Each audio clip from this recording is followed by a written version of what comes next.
जिसकी फिल्में कभी होती थी ब्लॉकबस्टर हिट, अब उसके पास नहीं बचा था कोई काम। 10 साल का रिश्ता टूटा तो बिग बॉस में आकर खोले कई राज। जिसकी एक्टिंग की कभी दुनिया थी दीवानी, पर्दे पर आते ही हिट हो जाती थी छोटी से छोटी कहानी। बिग बॉस में उसने सुनाई अपनी दर्दनाक कहानी तो निकल गया आंसू।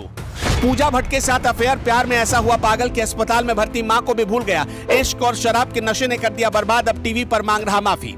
अब की बार बिग बॉस में कई ऐसे चेहरों की एंट्री हुई जो कभी हिट मशीन हुआ करते थे। उसकी कामयाबी के किस्से बॉलीवुड में सुने सुनाए जाते थे। सीरियस रोल हो या ह्यूमरस रोल, वो हर किरदार में इतना फिट बैठता था कि दर्शकों को पहले पर्दे पर उसकी दुनिया सच्ची लगने लगती थी। ये कहानी एक्टर रणवीर शौरी की, जो इन दिनों बिग बॉस में अपनी कंट्रोवर्शियल लाइफ की वजह से छाए हुए हैं और बिग बॉस में खूब फुटेज भी मिल रहा है। जालंधर में जन्मे रणवीर शौरी की पढ़ाई लिखाई पंजाब में हुई। साल 1997 में वीजे के तौर पर करियर की शुरुआत की और 2002 तक वीजे का काम किया। उसी दौरान उनका परिवार आर्थिक तंगी से जूझ रहा था, जिसके चलते रणवीर शौरी ने एक्टिंग की दुनिया में कदम रखने का फैसला किया। साल 2002 के दौरान मनीषा कोइराला की फिल्म एक छोटी सी लव स्टोरी से बॉलीवुड में डेब्यू किया।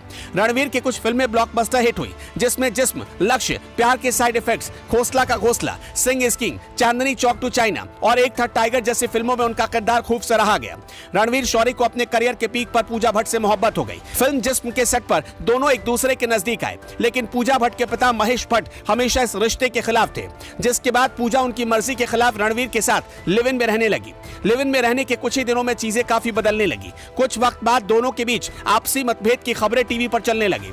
इसी रिलेशन के दौरान पूजा भट्ट और रणवीर शौरी दोनों को नशे की लत लग गई। नशे की लत की वजह से दोनों के रिश्ते में मारपीट की खबरें लगातार आने लगी। रणवीर पर पूजा के साथ मारपीट और गाली गलौज के आरोप लगे। इसके बाद पूजा ने एक्टर से ब्रेकअप कर लिया। ब्रेकअप के बाद रणवीर ने भी एक इंटरव्यू किया, जिसमें उन्होंने अपना पक्ष सामने रखा। उन्होंने रिश्ते को खत्म करने के पीछे सीधे सीधे पूजा भट्ट पर मारपीट करने का आरोप लगा दिया। रणवीर शौरी ने बताया कि पूजा भट्ट अक्सर हिंसक होकर उनके साथ मारपीट करती थी।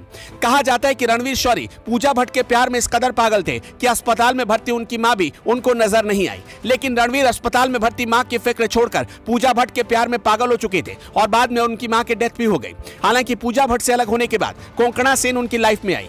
रणवीर शौरी और कोंकणा सितंबर 2010 में शादी के बंधन में बंधे। फिर मार्च 2011 में उन्हें एक बेटा हुआ। उन्होंने उनका नाम हारून रखा, लेकिन यह रिश्ता सिर्फ 4 साल ही चल पाया। 2015 में दोनों अलग हो गए। रणवीर और कोंकणा की मुलाकात मिक्स्ड डबल फिल्म के सेट पर हुई थी और वहीं से दोनों के बीच प्यार परवान पर चढ़ा।